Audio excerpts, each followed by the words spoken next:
السلام عليكم ورحمة الله وبركاته داوديال meel kastood naga daawanaysiin iyo si kastood noola socotiin insha Allah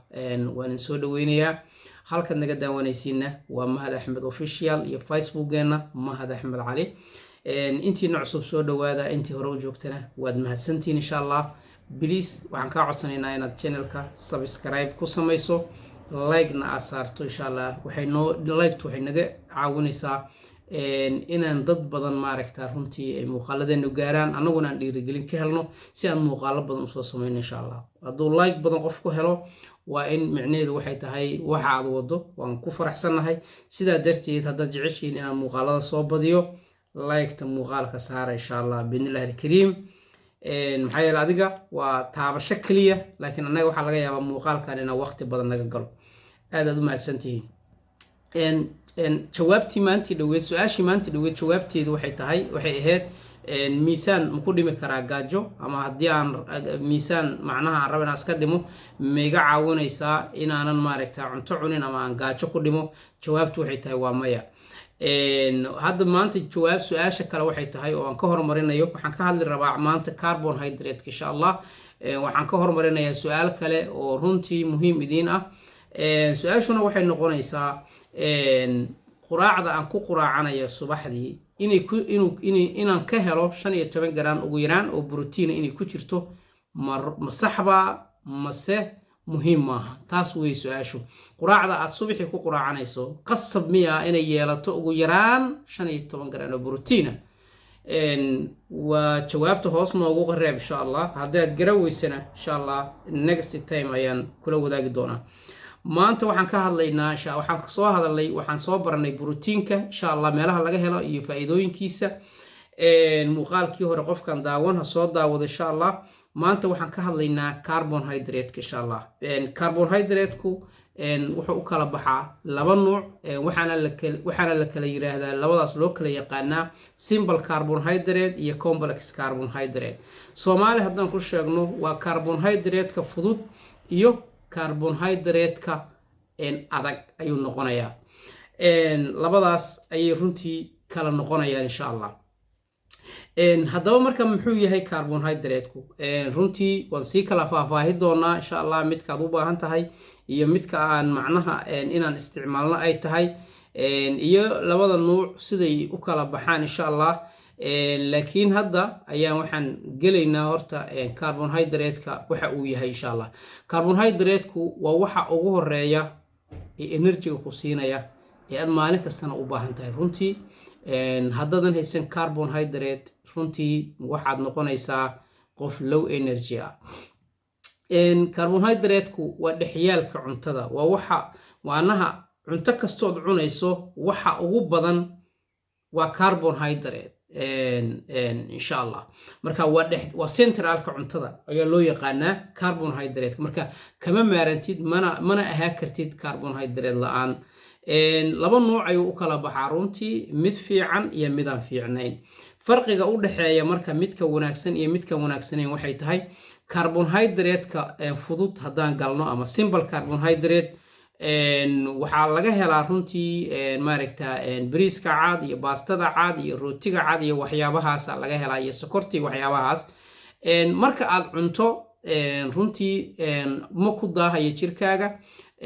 markiibana waxa ku qabanaysa runtii gaajo degdega markiiba haddana waxaad soo cunaysaa cunto kale markiiba haddana waad baahanaysaa caafimaad ahaanna ma wanaagsana diet ahaan qofku markuu diet samaynayana runtii uma wanaagsana haddaba midka kale complex carbohydrate-ku asagu muxuu uga duwan yahay wuxuu uga duwan yahay runtii waxaad horta ka helaysaa nafaqo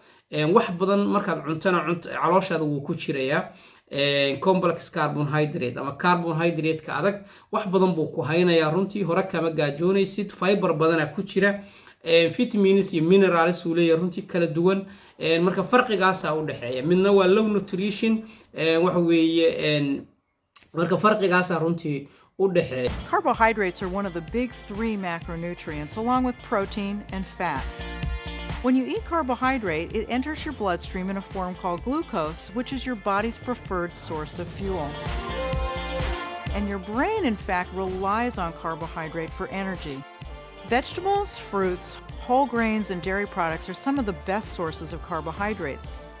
When people say that carbohydrates are bad or should be avoided, they're usually talking about sugars and refined carbohydrates like white bread, white rice, and noodles. Limiting your intake of sugar and refined carbohydrates is generally a good idea, though, because the calories can add up quickly, and these foods don't offer much in the way of vitamins, minerals, or fiber. But you still want to give your body. haddaba carbohydrate-ku sababtu muxuu muhiim u yahay sababtu muhiim u yahay mentally and physically waxyaabaha marka ka qayb qaadanaya activity-keena maalintii ama waqti kasta ayuu noqonayaa tusaale ahaan jir ahaan iyo maskax ahaanba waad u baahan tahay haddaad rabto inaad markaas waxa weeye aad maalintaadii shaqaysato energy aad u baahan tahay haddaad rabto inaad wax aqrido waxa weeye waad u baahan tahay marka labadaba kama maarmaysid ha isku dayin marka inaad tiraahdo wax carbohydrate la dhan ma cunayo laakiin isweydii keebaan u baahanay inaad tiraahdo marka energy-ga ayuu runtii ku siinaya halkeebaa laga helaa marka carbohydrate-ka waxaa laga helaa fruitiska vegetables-ka seeds-ka beans-ka whole grain-ka waxyaabaha maaragta kala duwan bariiska madow baastada madow qamadida malabka waxyaabahaas laga marka carbohydrate-ka marka aad u baahan tahay marka waa midkan aan idin soo dhigay insha Allah